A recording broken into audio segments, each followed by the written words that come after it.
righty. Today I am with Annette and Ali. Annette, Ali, welcome to the show. How you guys doing today? Doing awesome. Thank you.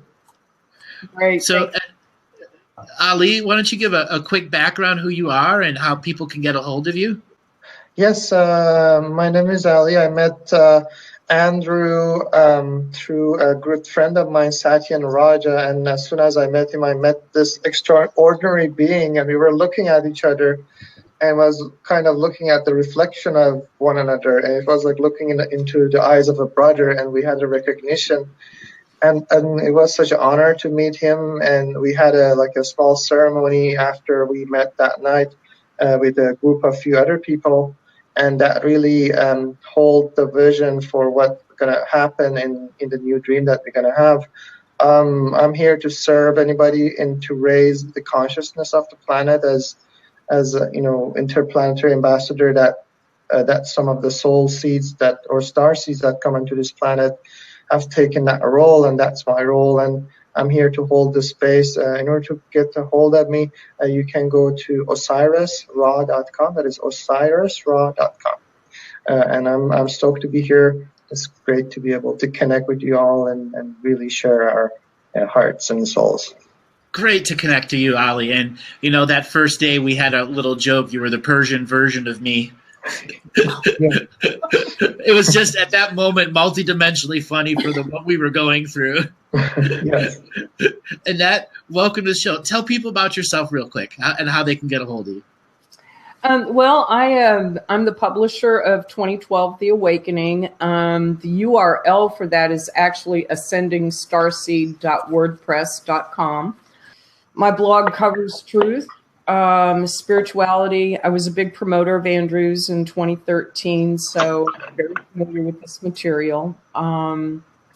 Lately, I've been doing a lot of work, especially over the last year, promoting the full disclosure movement and just trying to bring greater truth to the collective.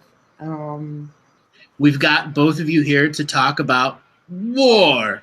What is it good for? Absolutely nothing, but defining the reality and why they got you stuck here. Yeah.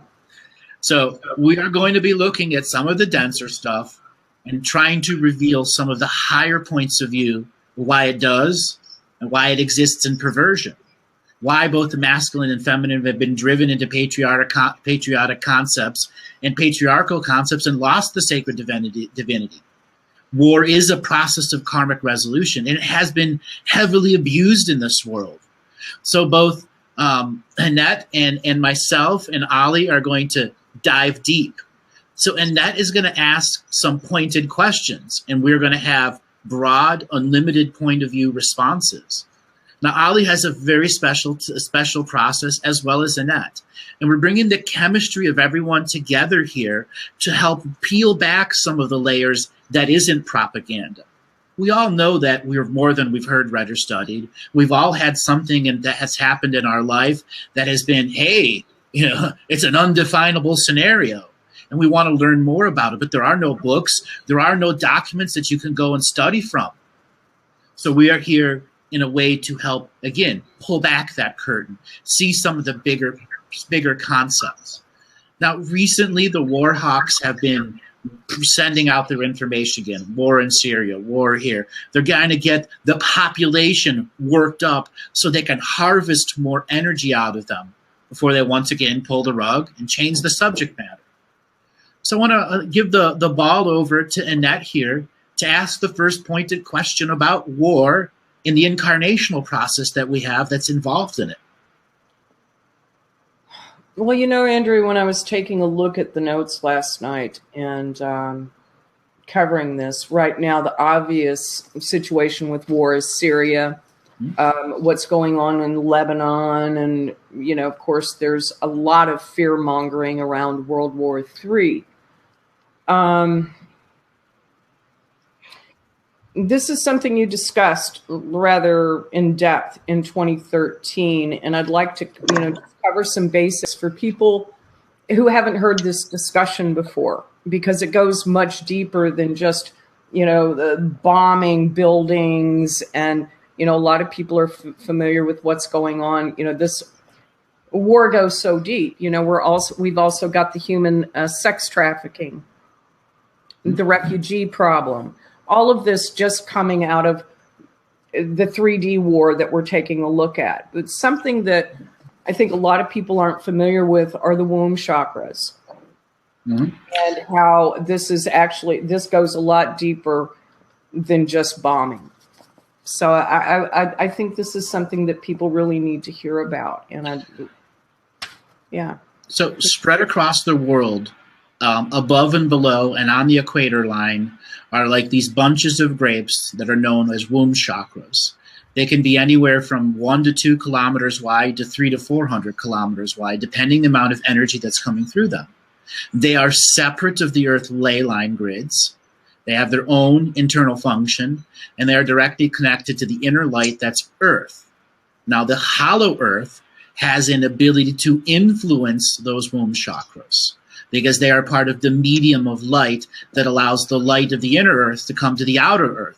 Just as the light that is coming from the solar system and from the star enters the crown and the root of Earth through the north and the south pole, creating the aurora borealis on both sides, that is the absorption of galactic or solar light that is brought into the internal light of the soul and that is redirected out these womb chakras as new birthing light.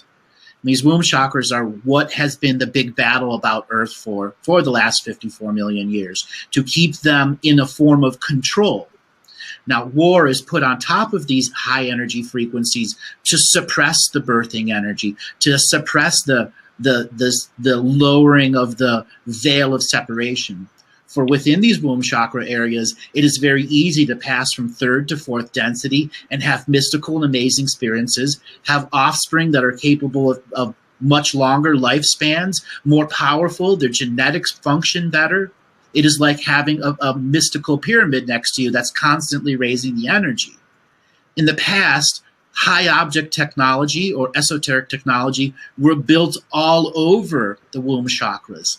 Syria, Lebanon, Israel, Saudi Arabia all represent a bundle of womb chakras that have a chastity belt of war on top of it. What about the areas now? And this is something that that really hit me last night, was how multi-layered this is. The war issue, because this isn't just a war about bombing and killing. One of the examples that really came up recently for me with the womb chakras and what the military is doing, and how this isn't just suppressing consciousness in the areas where we're getting bombed, but what about the war against areas like Mauna Kea? And are you familiar with the military and how the military is firing depleted uranium ammunition and bombs into the mountain? And they've spread. The area has spread. That the bombing of the mountain is not the big issue. It's the control of the area and the ownership and who's doing esoteric rituals and belief system-based processes there. So you have somebody that in Mauna Kea wants to put a telescope that's owned by who?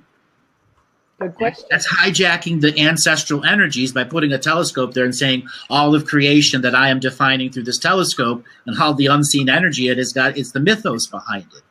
You can't steal an area's ancestral power. So it's a different form of suppression. It's more of a theft. Whereas in the womb chakra areas where there's war, it is a direct suppression because the energy is so intense. If they don't make a counter frequency to it, it will wake up millions. Well, okay, and this is the other aspect that I remember from this conversation, is how the womb chakras are connected to Earth's ascension energies. And that this is the reason why they're going for the womb chakras, is to suppress these energies and to prevent people from waking up.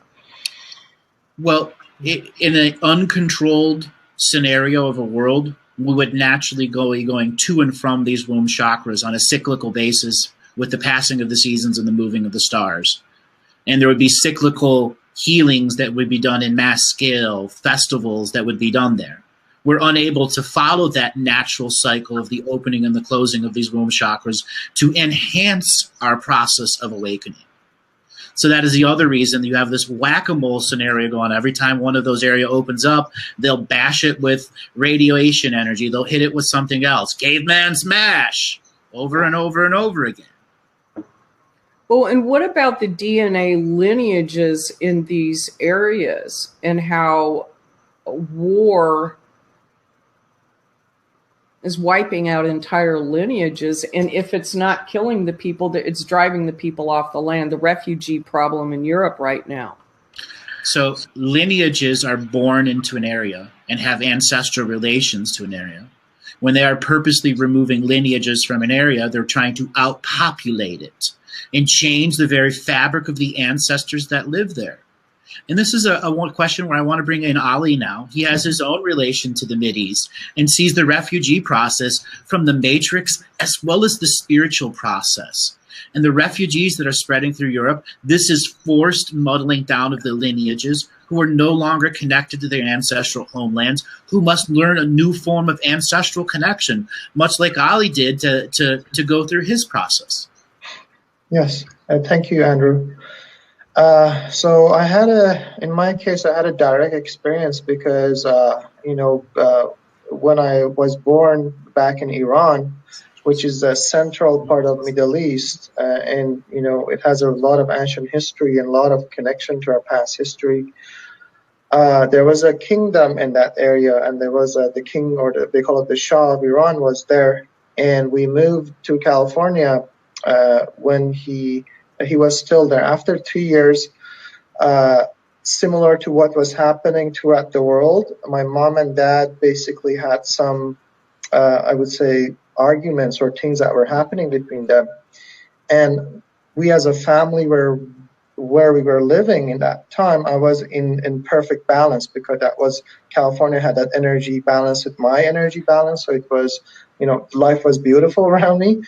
And what happened is that our family moved to a region after that 3 years because of the arguments that happened within our family.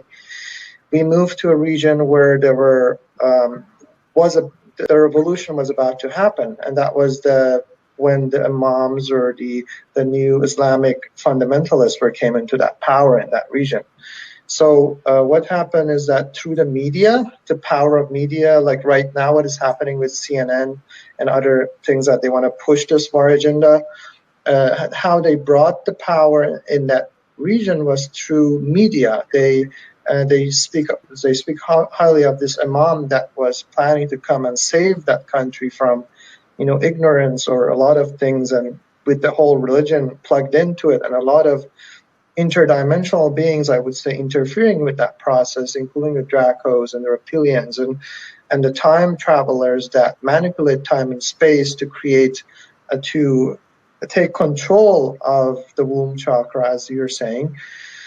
And it's kind of like a Star Wars, like you're looking at these Death Stars or the beings that are there, and they're there to destroy the divine feminine, basically, and to take control and harness and harvest the population, their soul energies. So I was basically, during that time, war happened between Saddam and my country. So Iran and Saddam had a war they were acting as proxies. The Russians were somehow supporting Iran, and the US and the West was supporting Saddam. And there was this interdimensional war happening, and we were caught in the middle of that war. And like I was a kid back then, 4 or 5 years old, and there were these big sounds coming at the middle of the night, like explosions and light going off. And I was a kid, I didn't know what was going, but I knew that there was this big siren playing in the back, and then we all had to go under the ground because a bomb would come down and would kill us, basically, or destroy us. And I didn't know, but there was a lot of, like, the family would become emotional, and I as a kid would experience all those emotions.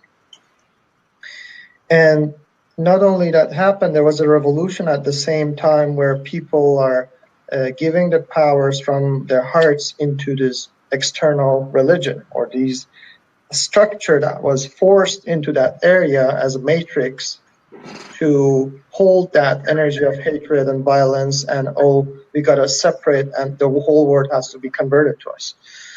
And this war took about 8 years. A million people on our side and about maybe less on the other side got killed and destroyed. My dad was a doctor. He was a dentist back then, so he used to go in the front lines and help not only the friendly soldiers, but also the wounded soldiers from the other side. And like that whole energy was, I was a kid, so I didn't have a consciousness understanding of what was going on, but I was picking all those frequencies or vibrations or that holographic matrix that causes the distortions and the killings and all that to happen. And basically so many people died and so many people killed, and then there was truce after 8 years, and then there were a lot of wars like that. After that there was a Gulf War, and there was an Afghan war, and there was like, they're hitting that central piece, which is close to Egypt, the hardest. Like Egypt has a lot of problem because those are the key areas where the awakening is going to happen. Those are the most sacred sites. Not that there's less or more, but everything goes to the central point, which is the main pyramid in Egypt. And when you somehow hit pretty much everything around it, because you really can hit a sacred site. There's a guardian for that area. There's a guardian for that, matrix, which is connected to the Egypt, and that's where the center of civilization started on planet Earth. But they can hit the areas, thus distort and create religions, and as a result distort the whole planetary consciousness, and that's how they've been doing it so far, and they are still doing it. And the only way to get around it is for people to do a consciousness shift. Don't listen to the media. Connect heart to heart beyond like religions or anything, and just be human. In that just be human, in an Ali's story, it's a very truthful, from his heart story, as being one that has gone through the whole process. And war, as it is now, is used to shift people rapidly from one position to another, so that the spiritual contracts that they made at birth are null and void, and that they must truly be in free willed on their own, entangled in a system that wants to mark you as chattel or cattle, valuate you, and steal from your very essence and create a future for you that is in mediocrity. So that is the nature of forced evolution. So Annette, let's uncover some more truths about war. What else do you have that is a pointed question that we can help reveal some of the greater points of view here?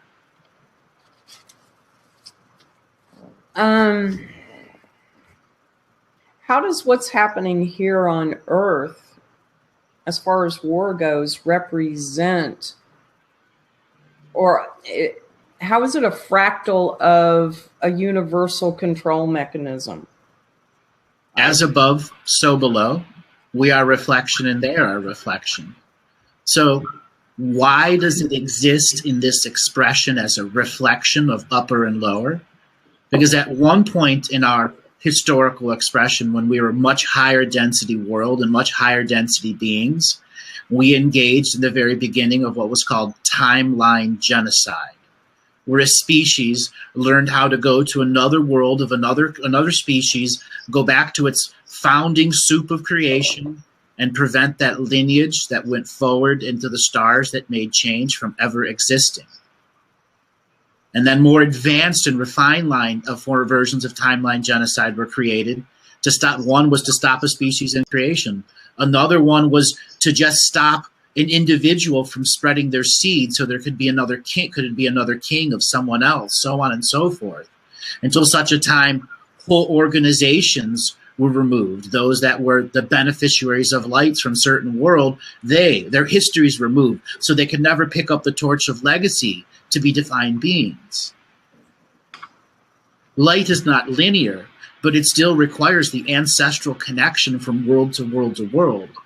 And if you have a whole Swiss cheese perception where you have whole blanks of where you did and didn't exist, you are unable to exist accurately in all the timelines of perception. And timeline genocide was a way to carve out sections of the galaxy so whole factions of soul families wouldn't be able to incarnate in certain areas. Ali, I know you have something to add to that part.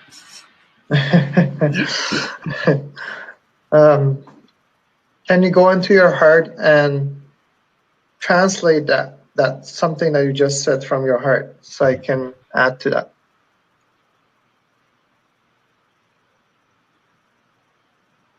The purpose of interacting on a bigger scale to explain the commodities market of war.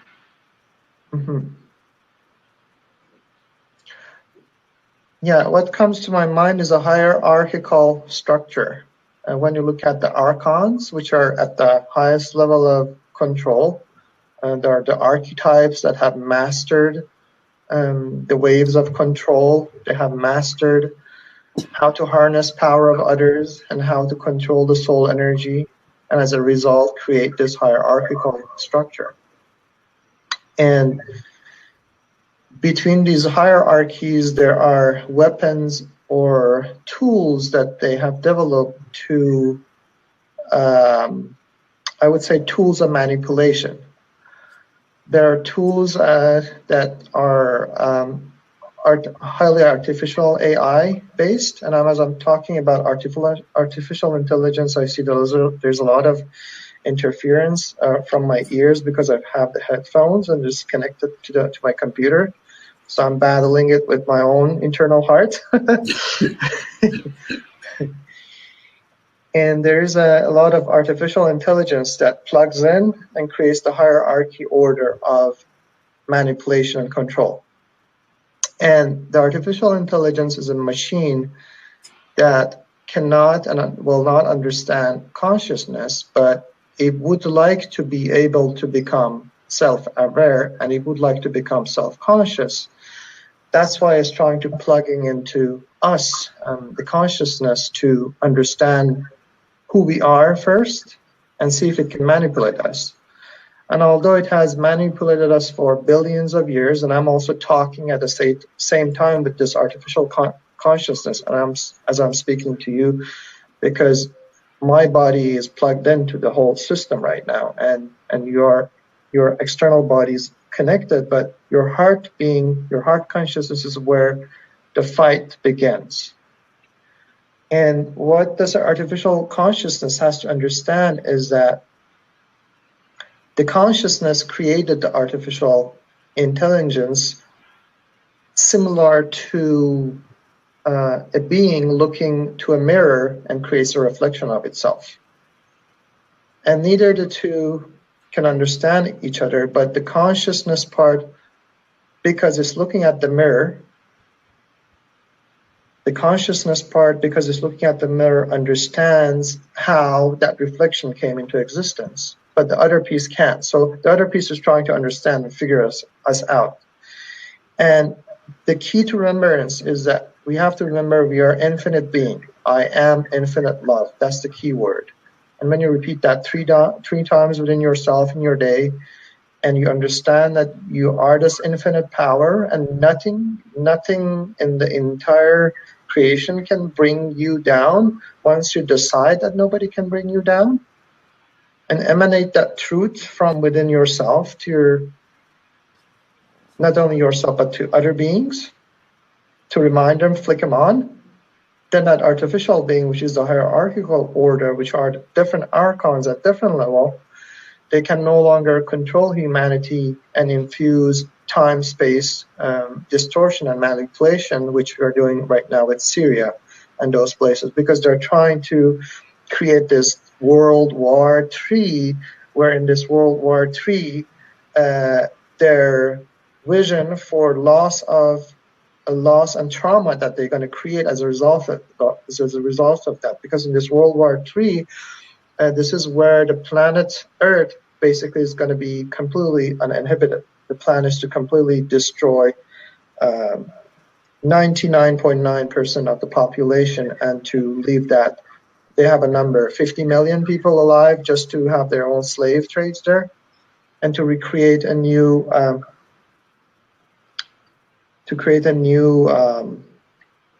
archonic reality where the souls are lost, similar to what happened in Atlantis, where they infused the artificial Merkaba into this reality and created the time space distortion and basically almost like ripping the dimensions apart and saying, okay, these beings that are not supposed to be here got to go there and then mix with the regular being. It's like cutting your intestinal tracts basically and letting all the blood and everything go into different areas of your system.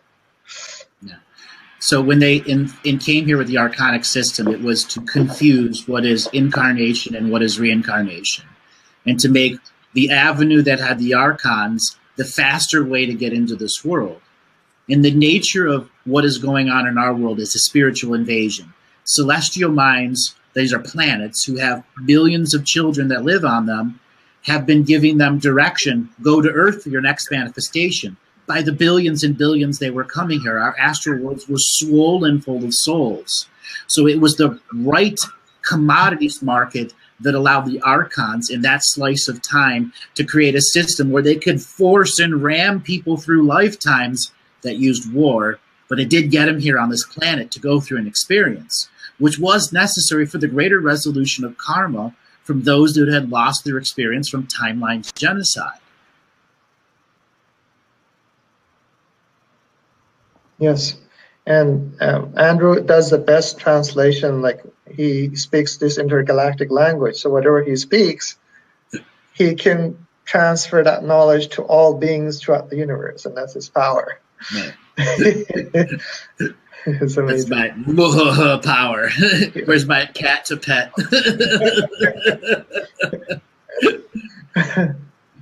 So, Annette, do you have anything that you want to add? Well, what came to me in just a couple of minutes ago was just the distraction of war for everybody who's not being bombed and everybody who's observing what's going on. There was one question I did want to ask Ali about how war affected your spirituality and your spiritual growth. Experiencing that as, how old were you? You said you were young. About 7 years old, 5 to 7. Yeah. That's a very, very delicate age to be affected by war. How did that affect your growth, your spirituality? You had mentioned religion, but we know religion is separate from that. And you're in a religious environment. What was your path? Your spiritual path? Yeah, I was living at that time at my grandpa's house, and we had we had a 16-year-old and about 17-year-old uncle of mine, and all these I would say paradigms of energy would interact with them, so they become revolutionary, and one of them become against the revolution, and then once they're different. One of my family members become a communist, during that time, because there was all these religions trying to harvest or go in and, control what was happening in this womb chakra, Right. And the younger one had to fled from the country because he was young, and they were drafting for soldiers and stuff like that, and because they wanted to have him alive. Basically, the war was thousands of people being killed and stuff. So he fled with my grandpa outside the country, and they took a journey to different regions. And I was kind of being fed all the vibration of anxiety, fear, uncertainty into my energetic field, and just absorb all of that, and not understanding why I was experiencing that. Because as a child, you're open. It's like you absorb everything. It's like, yeah, you're a sponge. Yeah. And My second uncle had to fled the country too because they were after him to get him because he was against that revolution and what was happening. And he had a life and death situation where he was the water keeper in the desert, where there were like, imagine there was no water, and in the middle of a desert between 20, 30 people that are going outside the country, and he was keeping the water. And imagine how much fear he has, because at any time one of those that are too thirsty can come after him and kill him, to take the water. So he had to go through that, and he had a life and death situation where somebody shoot at him and it almost passed by his ears. And then he's now living in the US. He's in Maryland, and he has a really good life there, but he went through that process, And so was your entire family split up and sent into just separate directions? Yes. So and everybody was alive, but you didn't go through death. In other words, everybody just was sent. And so, okay. Yeah, my mom's sister's husband was sent to jail for like 10 years or something because he was a communist, and he had a daughter, like a little daughter, and that was born when he was sent to jail. And imagine not seeing the daughter for that amount of years, and just I think after a year or so, the government allowed them to go see their family, but they told him that if you don't convert from communism to Islam, we're gonna basically get rid of you. And because he loved his children and his wife, he had to give up that ideology that wasn't serving him at that time. So there is this ideologies, many of them, because once you bring that, kind of a draconian matrix and install it there, it will create many ideologies. Like even communism itself is not a good thing. It is an ideology by itself, and it kind of takes the freedom because it goes into, we are all individual divine beings and have a special blueprint. The communism says, everybody has the same blueprint and put them in different structures, a group of structures, but every individual, like a finger, like your finger, as a blueprint that nobody else has, and that is separate. It's a different gift from the being part of this grand creation. So the way it affected me, it created these distortion body around myself, around my race. Like being a Middle Eastern, everybody, like when you go walk through airports, good luck, Yeah, so especially during September 11 and so forth. So how did it affect your personal growth, though? Did you have a lot of problems growing up as far as socializing with other people, drugs, alcohol? Usually this is where we really get affected at a much deeper level by the stress of the environment that we're in, by the fear, by the hate. Is we tend to turn that inward against ourselves by numbing ourselves down, basically, and that can unfold in many different ways. For myself, it was drugs. It was sex, drugs, and rock and roll. That was the escape in my generation when I was growing up in America. And we weren't being bombed.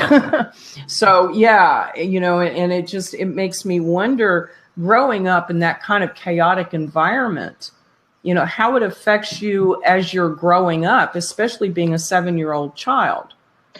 Yeah, I was lucky because, I was pretty much very alone by myself. I couldn't relate to my school and everything, but these are the star seeds that were born at that time. The children star seeds, we help each other and we just recognize each other like that, and we would play with each other. So I had about one friend in my elementary school, and then we moved to a bigger house, and there was a good pool and everything, and I met a few other star seeds, and they really helped me to go into that joyous environment till I get almost to 17 and 18. And there was a time that I had to be drafted into military at that age. And that was the biggest fear that I had, because I didn't want to go to military, and my family wanted to take me out of the country because they didn't want me to be in that system. And I was really lucky because my eyes started to become very weak. And like if you're in our country, if you're above 5 each eye, you basically don't go to the military. So I had to go to they have these recruiting places.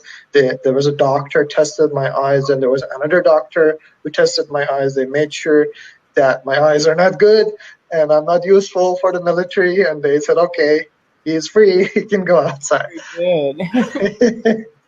So when did you come to America? Well, America, the first time I came to California, I was about 2 or 3 years old. We lived there till about four years.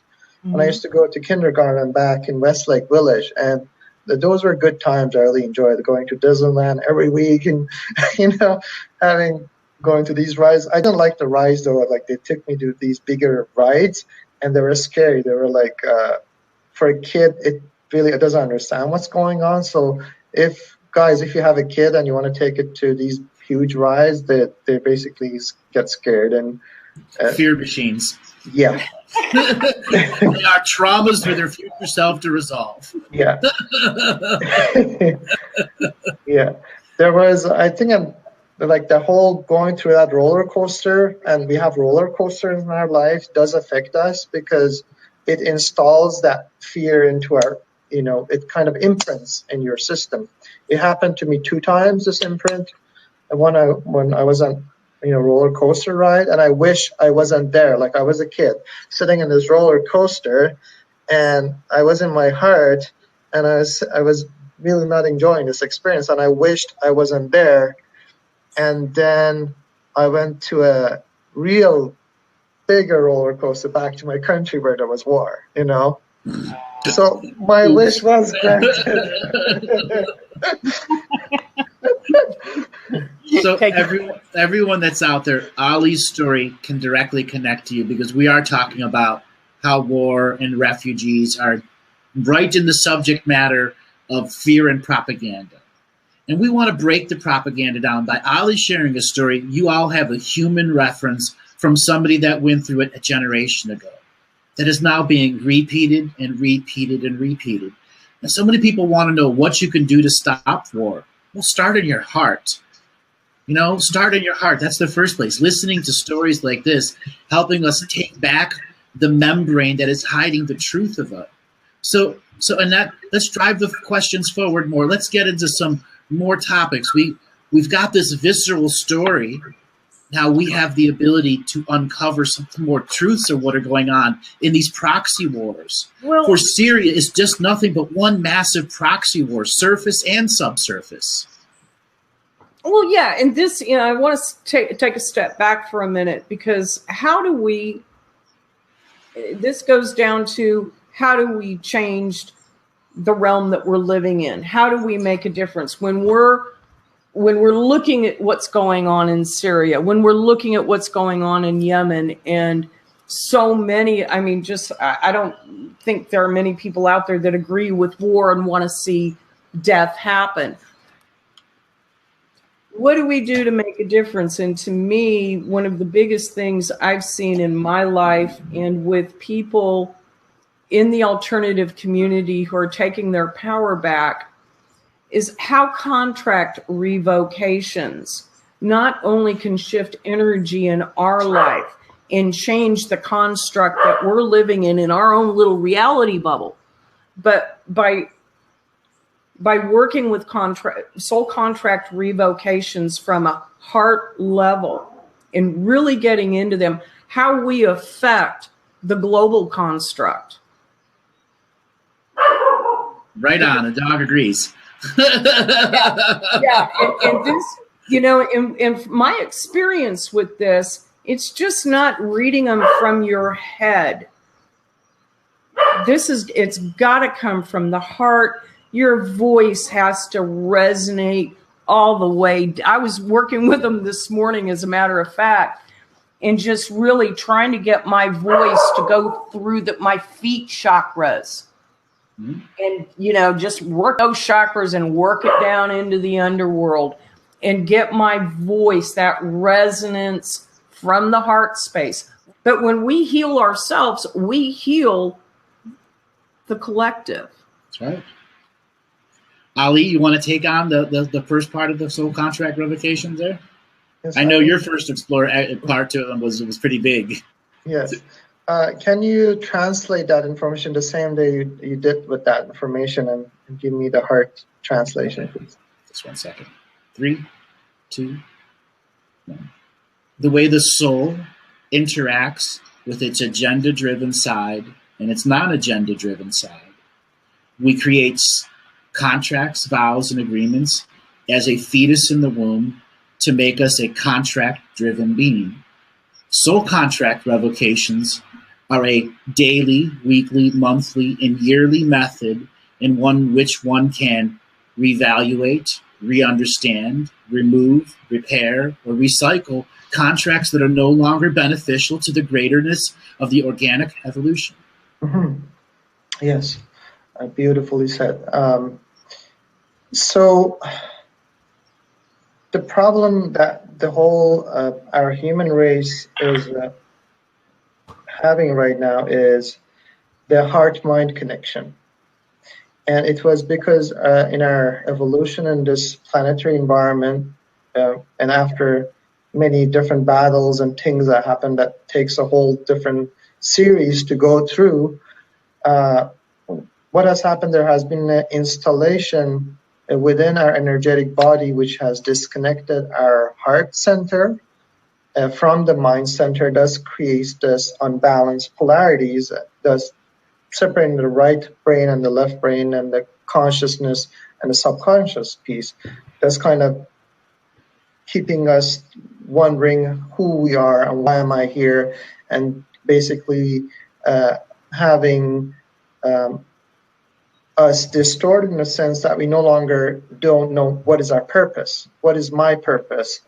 And there's this machinery in place, including the financial system, including the education system, including the pharmaceutical systems, and the systems of the systems within the systems being infinitely compartmentalized to keep us lost in our connection to our natural, infinite creative abilities. As a result, we have created languages, and there are many different languages, star languages, there's planetary languages, you can name them, to be able to somehow communicate. And we have used this common language, which is English, as a gluing point between all these different languages within our collective consciousness, which comes from the Anglo-Saxon and goes back all the way back to the Dracos and also the Archons. So that language, the structure that was created, that comes holographically from the point of, the archonic point of duality all the way down to here. Thus, contract revocation, when it happened with your heart and your full intention, can disengage the contracts within the duality, because in order to battle, I would say, the lines and bondages of consciousness that plugs into our energetic matrix, it's almost like when you look at Neo in the film Matrix, when he was in this bubble and there were all these tubes of energy plugging into their different parts of the body.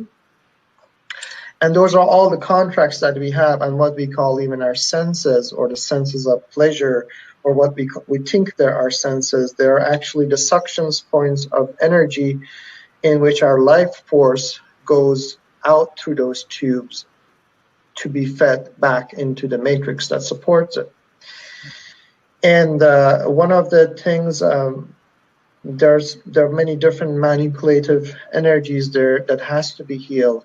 And there is a lot of control energy, especially toward the lower chakras of energies, sexual chakra, the root chakra. There's a lot of trauma.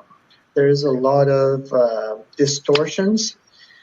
And in terms of finding the true love or the love of our life, even if you met, let's say, your soulmate or twin flame, your energetic part, because there's distortions, it will cause frictions and causes us to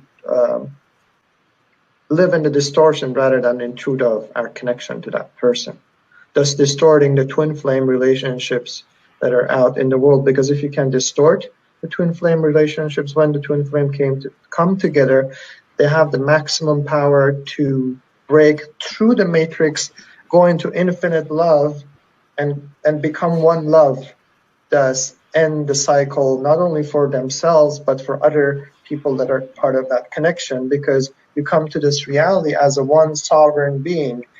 And when you are a sovereign being, you are a creator God, where you can create everything from your consciousness. You are the sovereign God when you're coming as one being with no duality, no female, no male part. But when you come to this reality, you have to split yourself and create two, like you can create Andrew, another counterpart.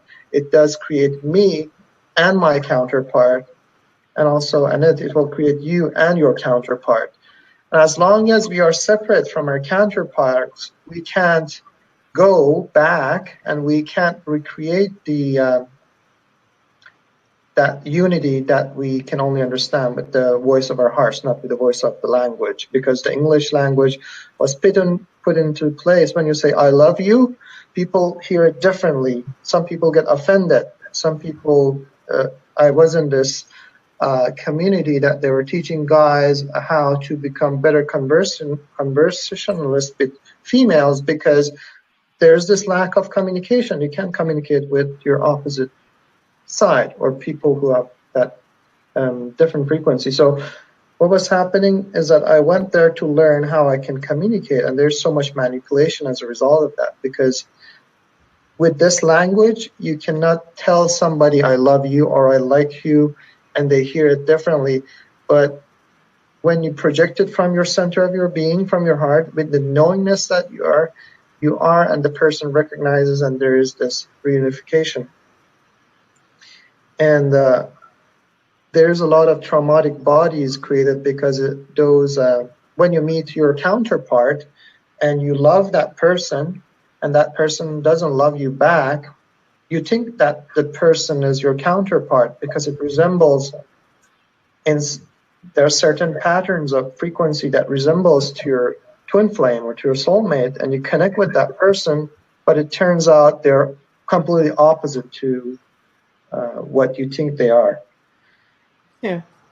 And that's a whole different thing that has to be healed, and that's the example why contract revocations, when done from the heart space with the fullness of the body, can separate you from a being who's down the path of forced evolution and doesn't realize that the soul contracts that were created for them are for forced evolution's purpose. The guy that is going to go to the war versus you who had the eye thing checked out and didn't have to go and be a soldier and have to go through that breaking of your mind. Okay? If you would be a vastly different being. So soul contract revocations are an emanation teaching.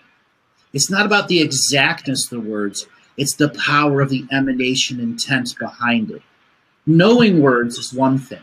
Words are just words. But when you put the infinite love behind them, with all of the perspectives that you can muster in that moment as your level of awareness, you are doing the mystical work of self-healing and self-nurturing. And a lot of people forget and do contract revocations with a scowl on their face because they're mad at something. And that's okay, because it's about defining a border and boundary now because you need it. Contract revocation is also the long-term game that enforces the boundary a year from now by the subtle preparation of saying, through the love-based source, I am not allowing my sovereign reality to give tacit consent to entities to use and abuse me. And war is that on a global scale.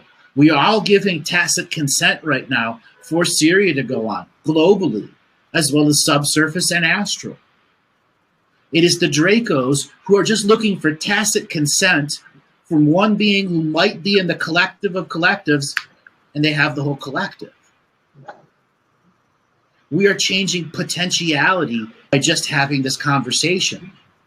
Because people can look at the masculine revocation and rewrite it in a whole different way if they really wanted to, that specifically get guided, laser focused to themselves.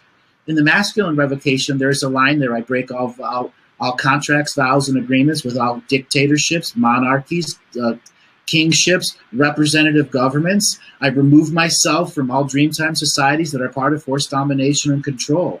Those two lines right there stops the mass entanglement of the government owning your higher frequency. Because in government, we are giving away our higher frequency to their better view through tacit consent. And war is one of those micro ways that they take our tacit consent and begin creating reality-altering programs that stop our plans before birth.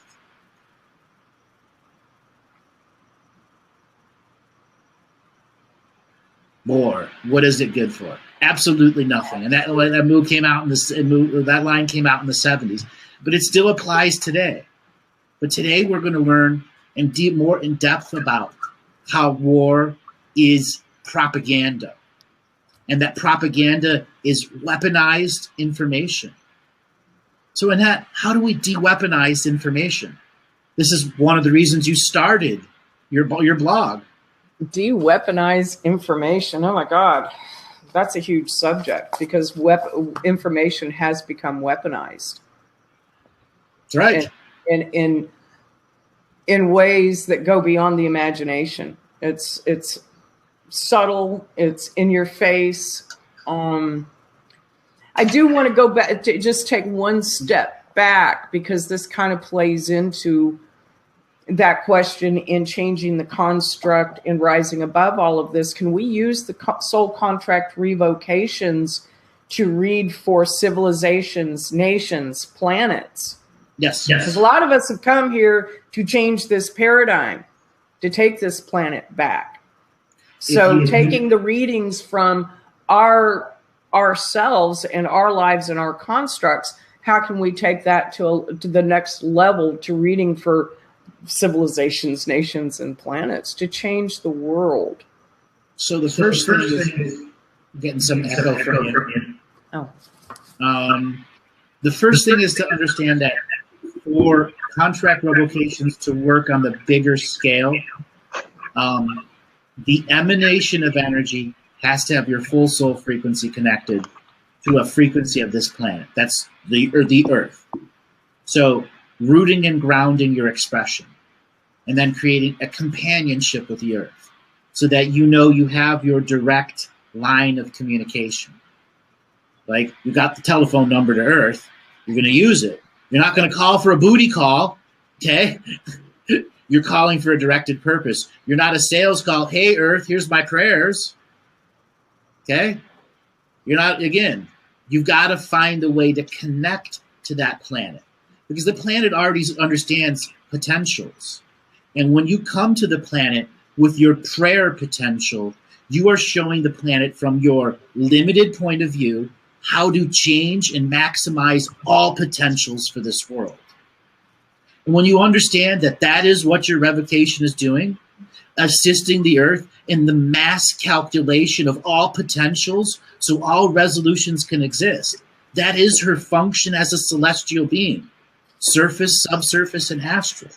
So take away the manifest needs of changing the government and seeing them all the cabal doing the perp walk, and you see this planet as a mind that is calculating all potentials. And that prayer line that you are giving helps her calculate refined potentials with your point of view a part of it. Okay, I want to make a couple of points here and also have you expand on something.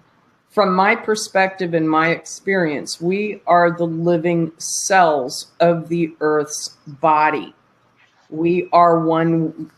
She is us. We are her. When it comes right down to it. Depending on what soul you are. Well, okay. But when we're connected, though, we have that ability to become one with the planet. And from my perspective, many of the living cells on her body have turned cancerous. And that's kind of the problem that's going on, is healing. Judgment. That's still judgment.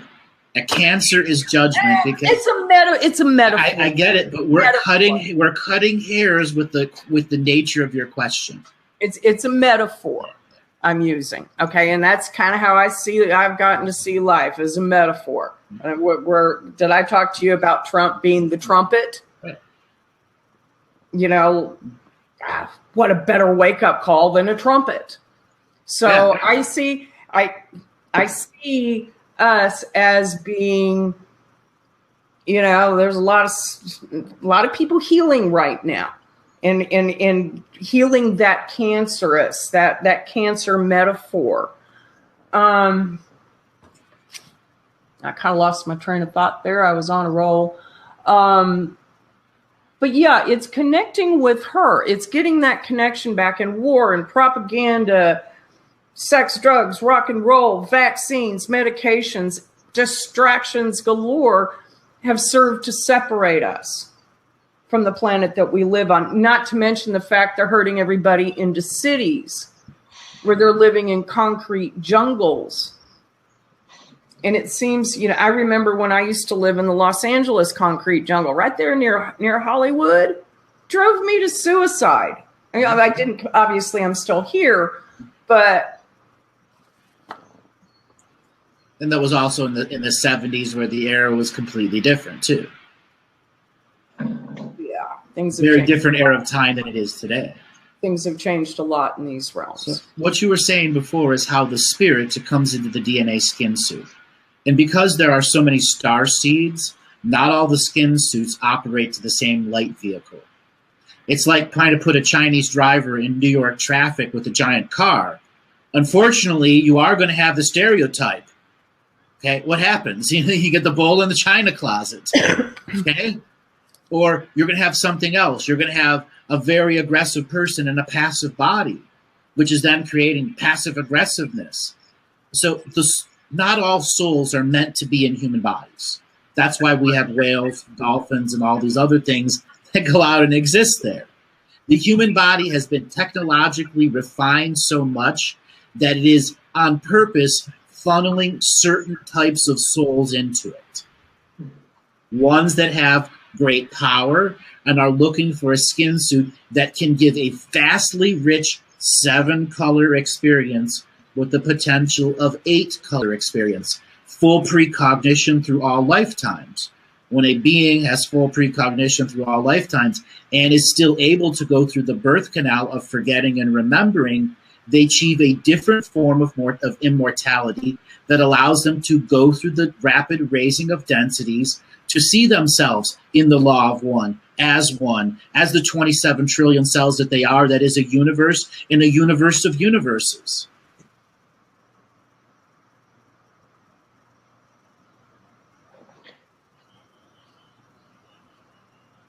Cricket. As everyone is contemplating there. Here's a thought. Yeah. Wow. Exactly. She got wowed. Those wow comments, Andrew. Yeah, it's like this, what you call the dream catcher. When you look at it, it looks like this. So we are living in this human consciousness powered machinery so basically the matrix has using our own consciousness to enslave us. Okay? Mm-hmm. And through enslavement, they have control. Yes. And when you look at each points of these, in order to create new reality, we got to bring all the teachers together. So all the master teachers, and this is big. Like, it's not that just circle, but it goes in all dimensions, infinite time. So the teachers of humanity, once they connect to one another, and then they dream a new vision, then we can reframe what is happening and create a new reality. And then through that, go back through this. It's kind of like unwinding. Like, it's like when you look at the Fibonacci sequence, we just unwind and go back into this spiral, and we go out of it.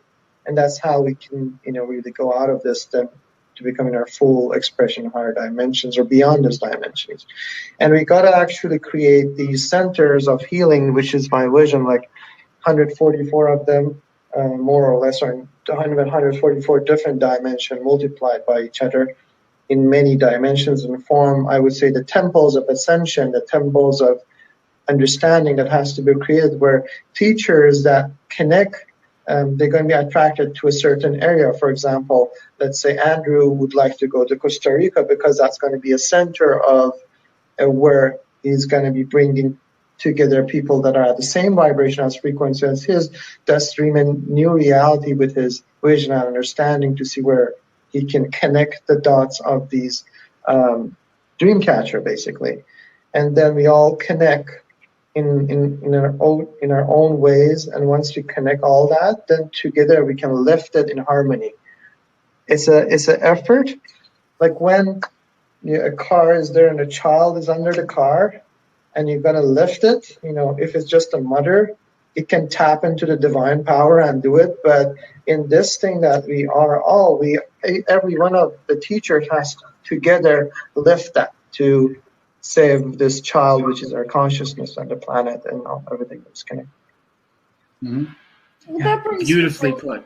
Brings me to a question. And it also falls back on the distractions of war and everything going on there. And, God knows this has been a discussion for years now, is the separation of densities. The separation of densities is the bifurcation, as many other terminologies through hundreds of different industries. It's so prevalent that it is as common as people learning 1 + 1 is 2. When kids go through the separation of densities in high school, who's popular, who's not, who's hierarchical order, who's not. In this reference of what you're taking, it's who's ready to be awake and who's done hitting the snooze button and just calling off of work that day. By not even calling in, they're no call, no show. Because that's what the awakening is going to be. The no call, no shows versus, hey, I showed up early, did extra credit, I've healed myself, I'm ready to get out of here. That's the two polarities. That is the separation of densities. So many of our species are mired in mediocrity that they're hitting the snooze button every couple days or every couple weeks. Or they hit the snooze button every day and watch one YouTube video a month and call themselves spiritual. I know Annette and Ali, you both see people like that everywhere. Because they watch 6 YouTube videos a month, they are the awakening. Bullshit. You just watch 6 YouTube videos a month and that's it. Action turns knowledge into wisdom. Can we use womb spaces consciously as proxy wombs?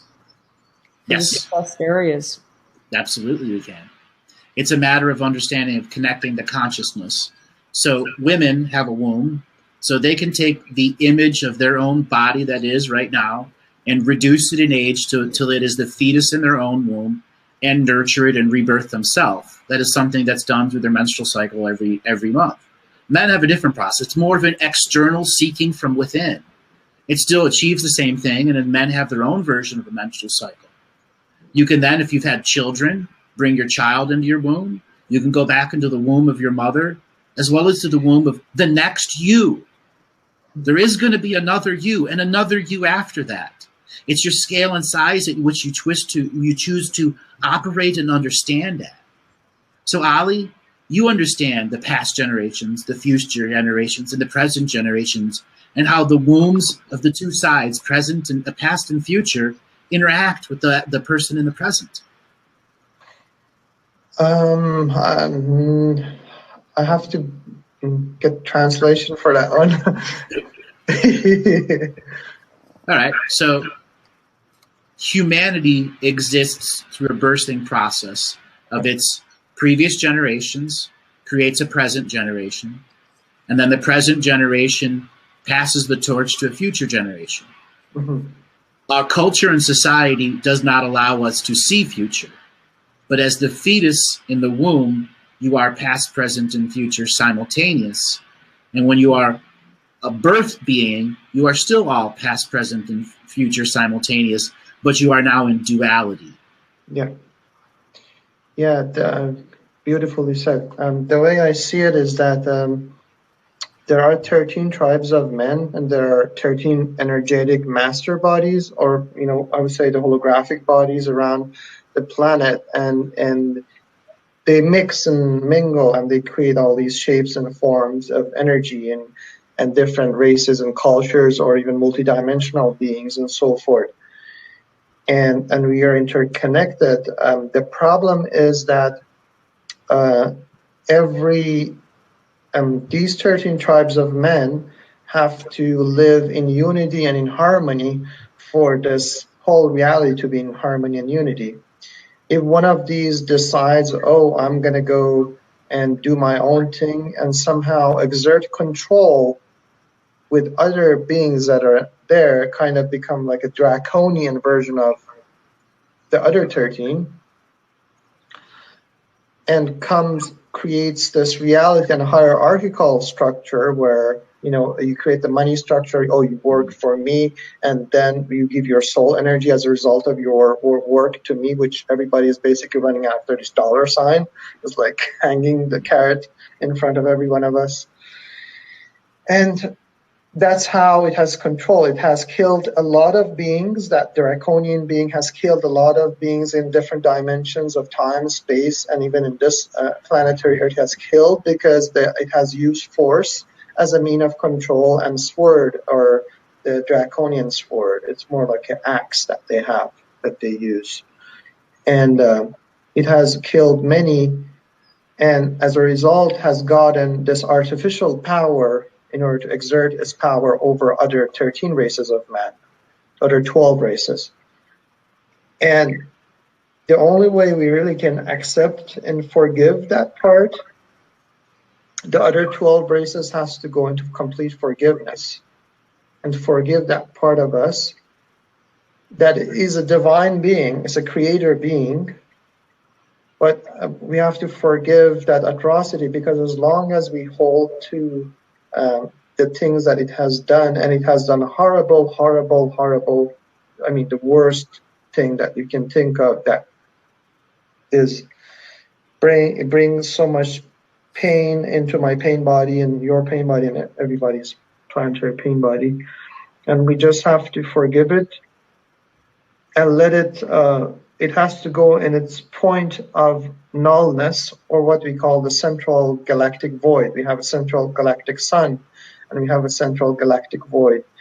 And once the 12 tribes of men decide to send that part of us that become draconian to the central galactic void, that part can heal itself and harmonize itself to become first the part of the central galactic void.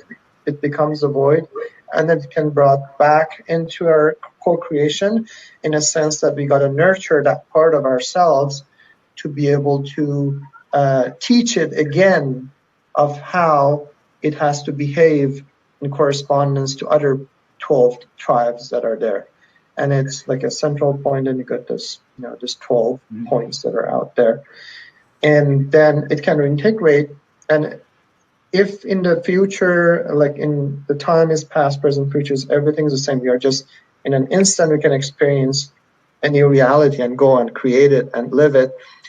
And this reality that we decided to become enslaved, Andrew will basically, through the knowledge and him being the galactic historian, holds this knowledge within himself to deal with that part that in a way that is appropriate.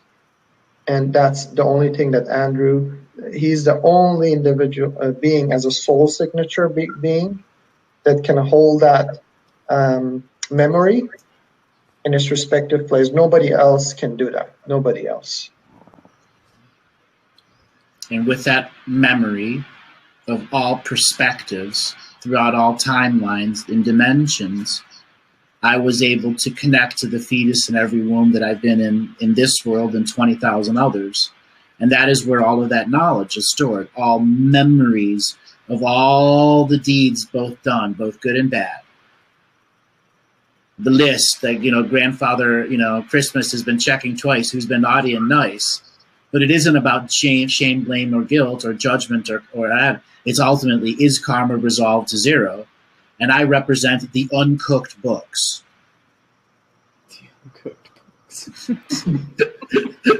Exactly, the uncooked books. The black budget. Exactly. I got all the black budgets, got everyone's signatures, all the tacit consents they used. Well, it's interesting. One of the things I've observed is how much order there really is to turning this whole situation around.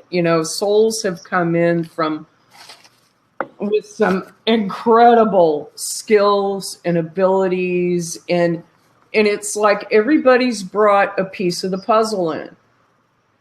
It's and so many people who you don't see on the internet, we never see or hear of, are out there walking these realms, bringing their piece into their local communities. And I think that's something that gets overlooked a lot online, with the keyboard warriors reaching out to the world. And I know I'm one of them. I'm totally guilty of this, is kind of overseeing or neglecting having our boots on the ground in our own community and making a difference there, getting the word out there. But everybody, Andrew, and you just look around at the Andrews, the Abraham Hicks, and then all the way down to, just the little old lady working at the school teaching the kids and what she's bringing into that generation from her experience, which is something that's also been lost, is generational storytelling. But where everybody's bringing a piece into the puzzle. And I've observed some very powerful souls working in complete obscurity, doing some major work, either, on the archonic grid, or, you hear some of these people talk and you're like, you're really, whoa, you've got a good job. I mean, it's amazing some of the work that's being taken care of by individuals, and it's just the divine kind of transformation that's going on right now is incredible. And people and the work that you've brought to the collective, Andrew, has been absolutely incredible. I watched you all through 2013, and a lot of us did, and you brought some very new concepts, some stuff that was way out there. But over the last, it's been almost 4 years now. In the last couple years, I've been going, Andrew talked about that. Now it's unfolding. Long before it became the colloquial now. Exactly.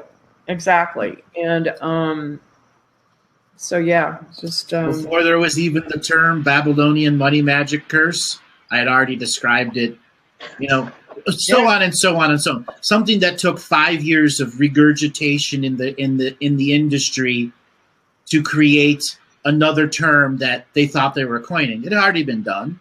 And there was somebody that had done it before me, a previous generation before that. I just did it in a form that was combining knowledge, wisdom, the Akashic record, and the way I was transmitting the information. That is what hit so many people. Like, you were there when it hit, and it went everywhere. It went from who is he to holy shit. You went to rock star status in like 60 days or less. It was incredible watching that whole and kind of being on the sidelines, 1 degree of separation apart. It was quite the ride for everybody. Those of us in the audience rode right along with you. Mm-hmm. And what's been interesting, one of the things I've found interesting over the last couple years is watching the cosmic disclosure conversation and what's being talked about there. I hear people talk about, this full disclosure process is just another distraction. No, it's not. I mean, for some it may be, But there's a lot of people out there just waking up who aren't spiritually connected yet and really haven't gone through that awakening. And running into information like this triggers activations in people. Or deactivations. Or deactivations. Weaponized information. Can you talk about weaponized information just a little bit for us? So I want to ask Ali his point of view on weaponized information, and I'm going to add a special, let's just say, stinger to some of current weaponized information. Yeah, I was just tuning in, and one of the things that just came out was regarding Annette, and the first thing that came out is that her color is purple, what she's wearing right now, and the violet flame. And she's been holding the vision for this dream that we have, which is the beauty, harmony, love, and the planetary vision that we have, and it's not only planetary, it's galactic vision, because the macrocosm, macrocosm are all connected. So in your hand and in your vision, you're always, although there was a desert around you and this wasn't happening, you were always holding that vision, and you were walking by this beach where you're holding that and cultivating it and making sure in one of these lifetimes or in these journeys that we have, this thing that you're holding is going to externalize so that you can see it all around you. All life is sacred. Yes. All life. Yeah. And it's happening, the more of us that hold this vision, we're going to create a new reality. And I know if you can translate that, Andrew, for me, the thing we talked about, stinger vision, I understood the externalities of it, but I need to go into maybe. So one of the things Ali does, he realizes I take a tremendous chunk of information and then distill it into a synopsis. And then he takes that synopsis and able to distill it even more. That's his special little function. So when two beings like us come together, there's an unseen conversation that's going on where all the guides and guardians are like, did you give this book and this book and this book of information? And he may have one book translated another way, and I'm using another book translated another way, but we're refining it into English.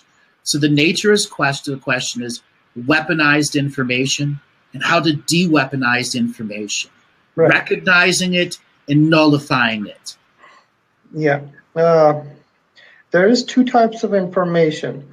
The first type of information, which is the primal type of information, comes from the consciousness and from the heart, and it's the knowingness of how things are done from within yourself, which are elders and ancients and ancestors and the natives in different areas, the Peruvians, the Mayans, and the ancient Indians and the mystics have that information, and they know how to harness it, and they are in control, full control of their reality, in a sense of serving to hold that information of knowingness. And that information is sacred because it has existed since the beginning of creation. There is another type of information which is a manufactured information based on the matrix, like how to do tax accounting, as boring as that. and that is weaponized information. Simply put. Hollow Earth, the flat Earth theory, another piece of weaponized information. Yeah, we got some hot heads that are running because it's its own mind virus. And weaponized information can be so subtle at how it triggers you. But still, I had the realization that even though I've gone through all this spiritual growth, I don't watch TV anymore, I'm still plugged into this damn television on one level or another. And that I have been for my entire life. And that's been weaponized against you over a long period of time. And you are trying your damnedest and hardest to get off the addiction of it. Yes. Okay? And that's where so many people who come to YouTube to learn make the biggest mistake. They end up being keyboard warriors who just watch videos and make a claim to themselves. And then there are others who come and watch live shows, and others that do the practice, and others that take the extra credit to become their own self-illuminated master. Just as the way Ali has done, Annette has done, I have done, each in their own way, no one greater than the other, for we are all part of one. We are all the law of one. Until such a time in 8-color time, we learn of the law of two, how twin flames come together, why they're even created. We as a species are just coming to understand the law of one. Let's not worry about the law of two yet. For within the law of one, we can find the one that is for us, as well as the point of view that is for us in this moment of now to learn the greatest good. Can I mention something about weaponized information? Yes. Twin flame. Soul. Oh, yeah. That shit is so fucking weaponized, misunderstood, minimized, down to, oh, I found my soulmate. My recent experiences on that is, oh my freaking God. It is so expansive, so complicated. Some of us have so many. Thousands of soul flames. It is not unique. No. And they serve... And it doesn't, just because someone's a soulmate doesn't mean they're your love soulmate. Of this lifetime. It can be your daughter. Right. I know somebody who just lost, she just lost her daughter. Her daughter was killed, and then she discovered, oh my God, it was my soulmate. Yeah. And now or your cat. Yeah. Hello. Lots of cat women out there. Exactly. They got all their soulmates. We're closer to our animals than we are to other people. You know, it's kind of weird. But yeah, you know, I mean, so much of the New Age information has been weaponized, minimized, inverted, distorted. And that gets real frustrating sometimes, you know, especially, and it all goes back to beliefs and the lie that lies in beliefs. And one of my favorite guys in the whole world, Dr. Richard Allen Miller. One of his interviews, he said something that never got away from me. Was that when he was training SEALs back in the 1960s in psychic defense and all this stuff, he basically, one of the first things he taught them was that you have to be able to change your belief systems like you change your pants, depending on the situation that you're confronted with. Belief systems should be and are interchangeable. And that's easier said than done. I call it the a la carte belief system, that which works for you now. In my online course, Living the Mystical Life Daily, is it about achieving that actual process of having an a la carte belief system. What works for you in the moment is your self-healing, is your self-nurturing. Ali, what do you have to add about the confusion on twin flames? Because this still does relate to war. Yeah. War is what kind of confuses all this. Mm-hmm. And I always need the translation, so please go. I understand the external. I need the package. So the whole conduit. Yeah. How does the confusion of human belief of twin flame entangled into the greater process of war as resolution of karma? Yes.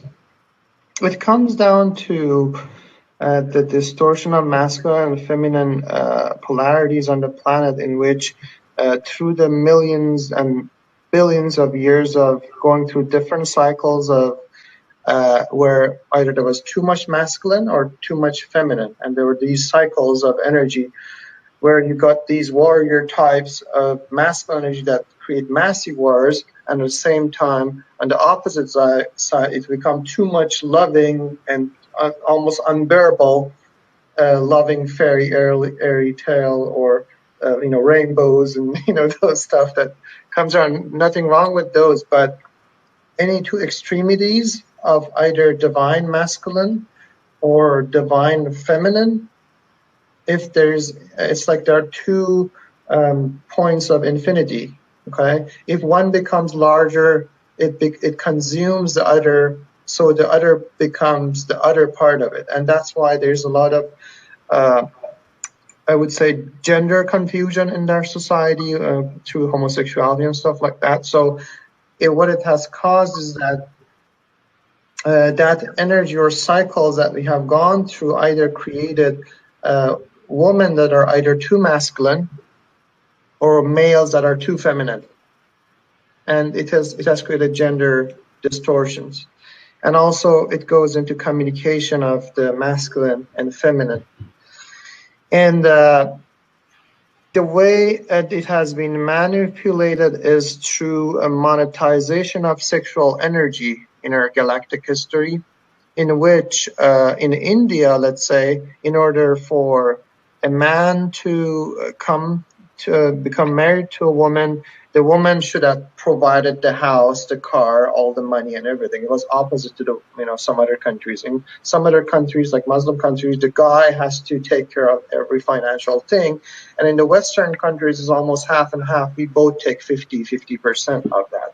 So there's always a super kind of a polarity. There's opposite polarity, and there's something that creates the trinity of, I would say, monetization of sexual energy in one way or another, in which in order for I to love you, you got to take care of me through this money magic system. And if you don't, have the quota based on what Hollywood puts through your mind, that this is the perfect life, if you have this car and this house and these stuff, then you're not meeting your quota. Thus, I'm not going to love you because you're not providing for me. You're not loving me in the physical realms. So the way to really go about is we got to come from the point of our hearts and our loves and destroy pretty much. I know it's really hard, and it's very controversial for a lot of people. I would say the marriage contracts, a lot of these marriage contracts that we have in place in the government systems, and the way they designed it, put it in these papers that David Wilcock was saying are in legal size. Thus, that creates a law in itself, because it's written on a piece of paper that has a specific size that resonates tries to resonate at the truth frequency, but it can't really.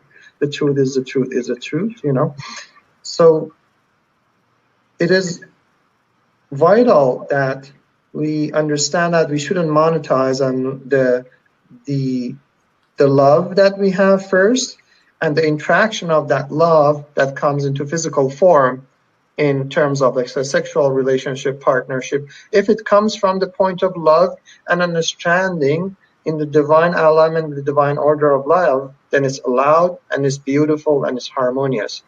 And nobody should, a priest, a clergy, I don't care who, shouldn't put a law against two people coming together in unity and love and harmony. And it shouldn't be monetized. It should come from the point of I am that I am, and you are that you are. And what you just summed up is why twin flames is such a confused subject.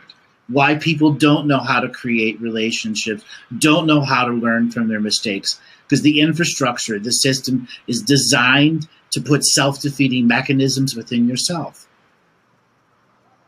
Yes. All right. So now we're going to go on to a moment where we're going to take some questions from the chat. And the first one I'm going to use this question as a different purpose. And I don't normally answer this question, but there's something funny about the way I'm going to answer this. Is President Trump pushing the cabal? No, he is a mercenary president for hire to all the factions that are driving forward the hologram of control. That is my answer, and only answer I will ever give on Trump. He is a mercenary in the hierarchical order waiting for the biggest payout so that the hierarchical runs through nepotism.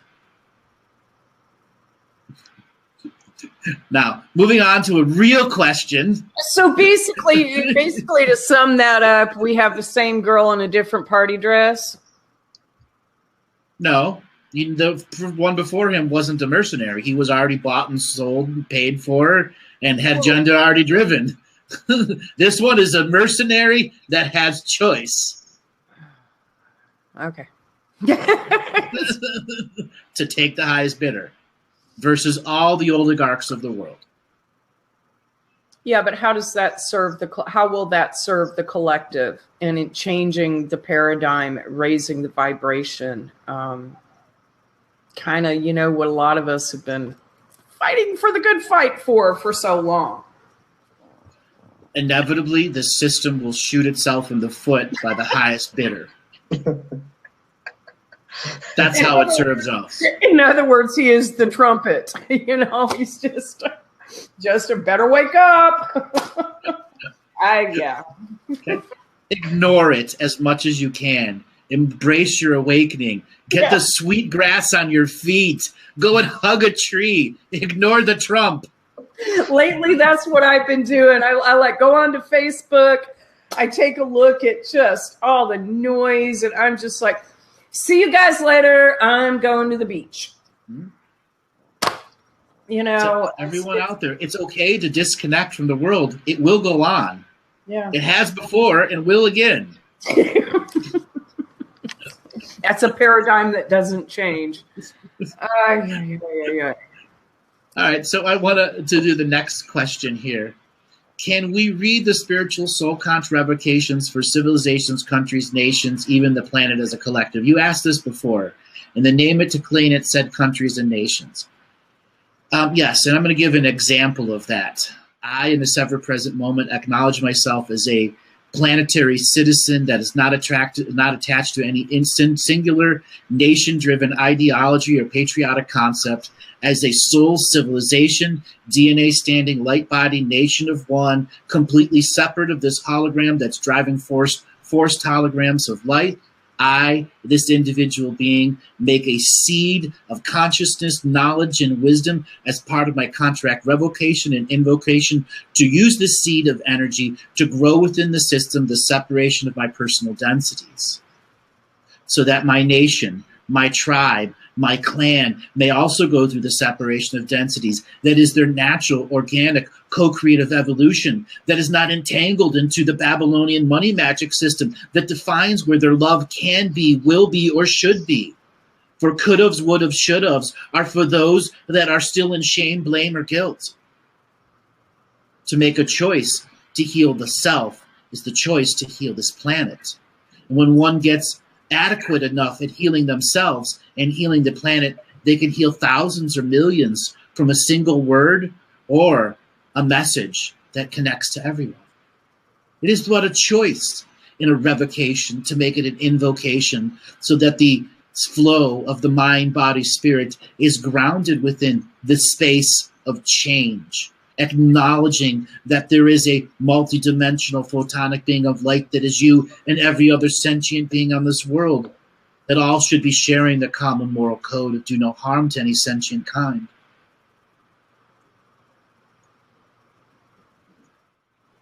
It's as easy as flow, one step away. It is just choice.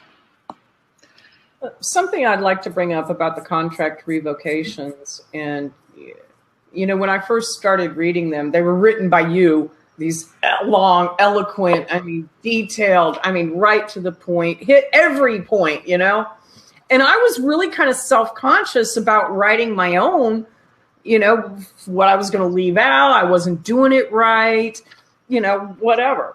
And, one of the things I've learned is, because I started just kind of like spitting out verbal contract revocations when I would run into a situation that, I didn't feel right about, or I wanted to change, or whatever. And or that shopping cart was haunted. Yeah, we have a lot of creative expression that can be used in these. They don't have to be something that's like rigid and structured. It can be something you just create in the moment. Mm-hmm. And, you know, as long as it's done from the heart space, it has impact. It can shift things. And I think it's just, this is something that I'd just like to share with people. And, you know, and another thing, okay, we've got the contract. How do we shift things? How do we impact our reality bubble? I see 3 really important tools: prayer, meditation, and contract revocations are all very powerful, but they serve different purposes and they have a different form. And this is something that you and I, Andrew, have discussed privately, is the difference between meditation and prayer. And that's something I'd like for you to share with the audience, because it really, I spent a lot of time thinking about this and observing, and you're dead on. You know, we're taught meditate once a day, and my meditation is still important to me. I do that. But the prayer adds another dimension to the whole experience. Prayer is how we make companionships with the divine source that is working through us all. Prayer requires no esoteric practice or religion. It only requires the belief in the self. Prayer has no words or a million words. Prayer is what you do to make action into wisdom. The action of giving prayers is to share with the divine source that is there. That divine source need no identity.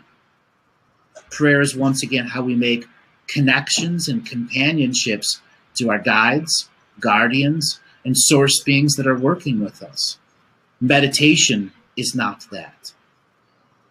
Meditation is to turn off the external world and to engage our precognitive functions of knowingness to expand our awareness, retract our awareness, to heal ourselves, or to make ourselves in the moment more capable by healing our internal bodies, bringing health and wellness in.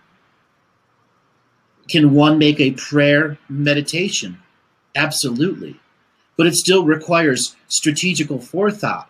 And what I had come up with are what's called meditation teachings, or meta teachings, where all the teachings are combined into a prayer format that you read out loud and record, and then you are laying down or sitting and hearing your own voice in the fullness of its power, giving you the prayer and meditation while you are in observance of yourself in prayer and meditation, achieving the multidimensional self.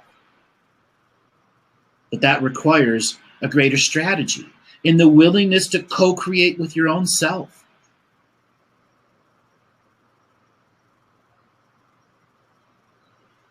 So Ali, what is your view on the difference between prayer and meditation? Thank you for sending that ahead of time. It's like you send that information internally this time. So they say living in a prayer, that song, because prayer itself has been distorted through the religious ideologies that we have.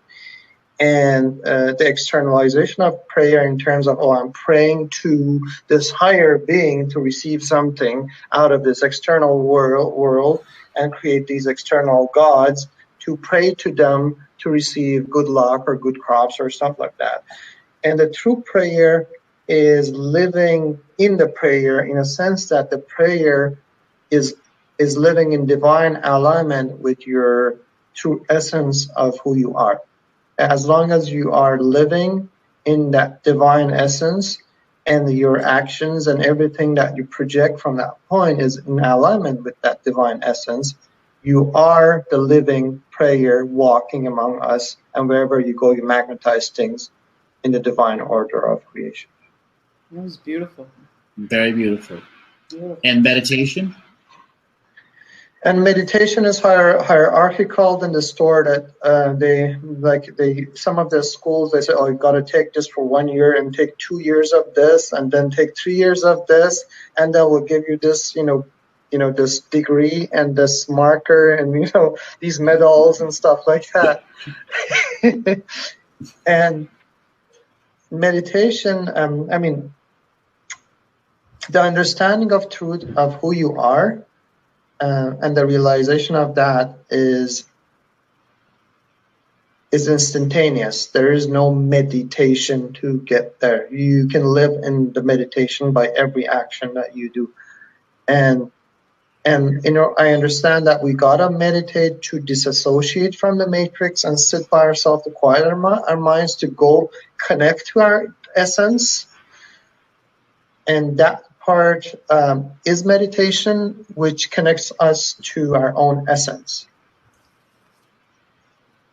Beautifully put. Once again, prayer is that way we get that connection to our internal and divine sources. Meditation is, again, a separation that brings a more clarity into what you already believe in.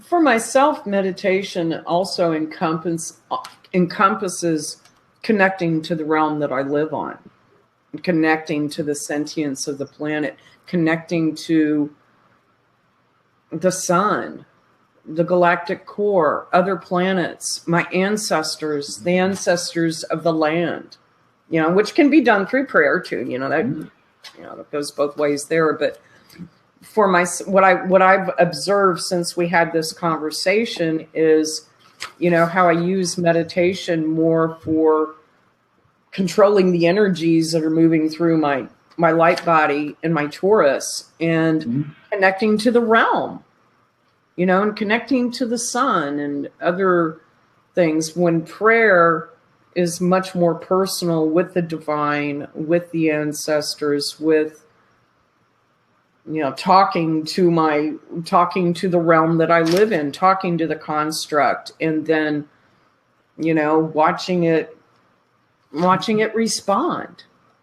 You know, the realm that we live in will respond back to us when we participate with it, when we connect with it.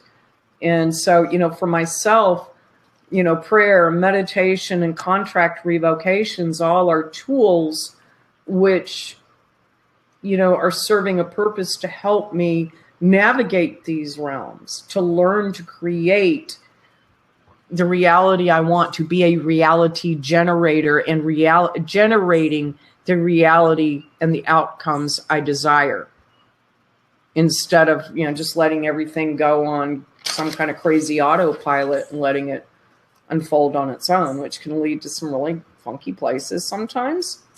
Down some well put. That's some poetic words there. Poetic words of experience. We just have a few minutes left in the show. So both of you, why don't you give ways that people can connect with you? So because at the end here, we're just going to do a quick clearing ceremony, because we brought up a lot of war subjects. For me, my blog is ascendingstarseed.wordpress.com. I can also be contacted on Facebook at Annette O'Toole, and that's Otoole without an apostrophe. Facebook changed my last name, so but yeah, you can reach me on Facebook as well. And I'm also I invite you to come over and see the Galactic History discussion page. I'm the senior moderator there as well. Ali? Yes. If you want to get connected with me, we are always, remember, we are connected interdimensionally. The fastest thing you can get to me is telepathy. You're going to your heart and say, I want to connect to your essence. And I do get messages, and I can communicate directly with you that way. Okay. Wonderful. All right, everyone. So we're going to do a little bit of a clearing energy. So one thing that Ali and I do really well is when we work in this higher dimensional realms, we're able to clear energies very fast. So both Ali and I are going to take a couple minutes here and help people go through a clearing process. So I'm going to start, and then I'm going to pass it off to Ali. So we, in this ever-present moment, as a community of audience members who have come here to learn, to come here to expand, we acknowledge the greater hold of the law of one. We acknowledge that everyone is one, even those that are asleep in this moment of now. We bring the highest form of heart-based love frequency to all that are here live, past, present, and future.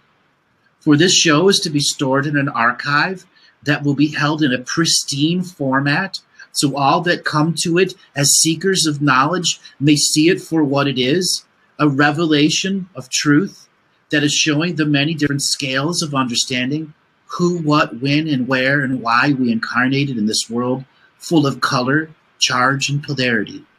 We now neutralize color, charge, and polarity so that the seekers of knowledge that come to this place of space-time may have a sanctuary to learn.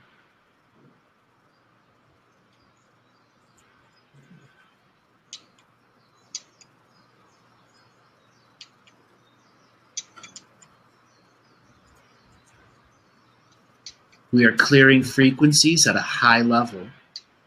All of our guides and guardians are here in the unseen world with their brushes, their brooms, going into the corners, removing the spiritual cobwebs that may hide lurking presences. The spiritual mops are out, and we are doing the proverbial spring cleaning, removing any negative entity or frequency that is hidden in any of our dream worlds, past, present, or future, that is not a part of our divine co-creative will. We bring the terms equal co-creation, non-competition, non-hierarchical order as our definition of boundaries, so we may adhere in love through the law of one. Right, Ali? Yes. As we sit together in this remembrance of the unity that we have in all time, the dimensions of time, space, in the intergalactic realms of unrealms, and between the realms, in those ever divine presence of the void space, we sit in unity and we declare our independence from the matrix that has held us captive in eternal time. Thus reclaim the infinite I am presence of who we are, which is, you can repeat 3 times, I am infinite love, I am infinite love, I am infinite love. And not only do it with your words, but feel it with your consciousness and bring that energy out and connect not only with yourself, but with your family members. And really feel that connection with all your family members, your brothers, your sisters, your sons and daughters, your parents, your grandparents, your ancestors. Feel the unity and see the bigger family of the family that we are all different families, and we are interconnected in the ever divine presence of I am with all the families, and the neighbors that we have, they're all our families. Everybody is our family, and connected to countries and regions that have a different color and different race and different shapes and forms. And we connect to those, the native, the South Americans, the Peruvians, the Asians, different races that come to experience this with us, and really feel that and really connect to everybody. People from Russia, from England, from UK, different names, Scotland. Then we go to Egypt and connect to those areas. And I'll let you go and scan and connect.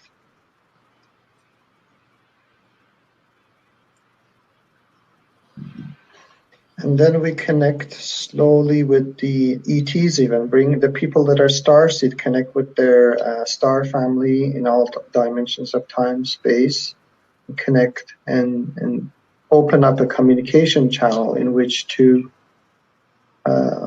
bring your knowledge at this specific time to this planet so we can co-create this new dream that we have. And there's an unseen part of you that I'm not going to even talk about it, but let that unseen hold that vision in eternal time, space. Amen. And I'll give you 3 minutes to go into the unseen and do the unseen work that is not even, cannot describe by me. Let me go over there.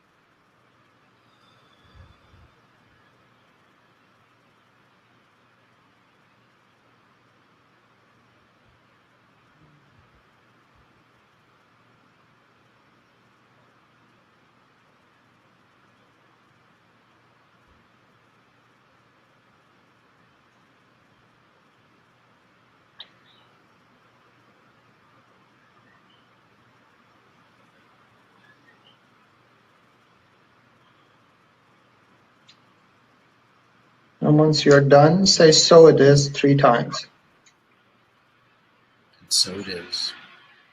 So it is. So it is.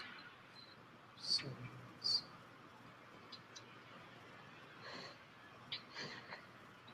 I want to thank everybody for this show.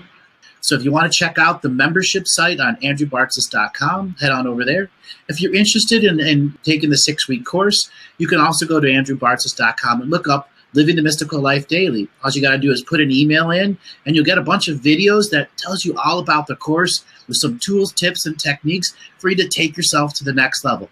Thanks a lot, everybody, and we'll be back with another webcast shortly. Look in your emails. Thank you, Andrew. Thank you, Annette. Bye. Thank you, Andrew.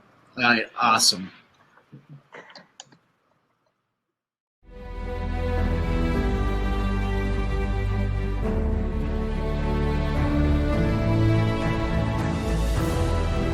Each different bubble of reality is true. A galactic historian is a person that looks at all the lines of dramatic karma. Nudge, nudge. It's the holy grail. Improvise. Mysterious. It's counter psychic intelligence. Why is DNA farming of this star cluster so important? Because we do manifest our reality. We do create our reality.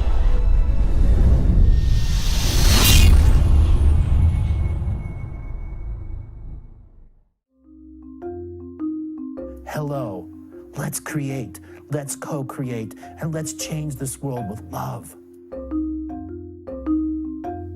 No matter if you're from Alpha Centauri or Earth, we all began with the same birthing process. We live in a limited point of view. Living the Mystical Life Daily is about striving for the unlimited point of view. Each day, each human being gets an infinite amount of choices. Living the Mystical Life Daily is about facing obstacles and challenges. The level of awareness that you are working at means you have a responsibility to be equal with it. How does one truly let go of expectation?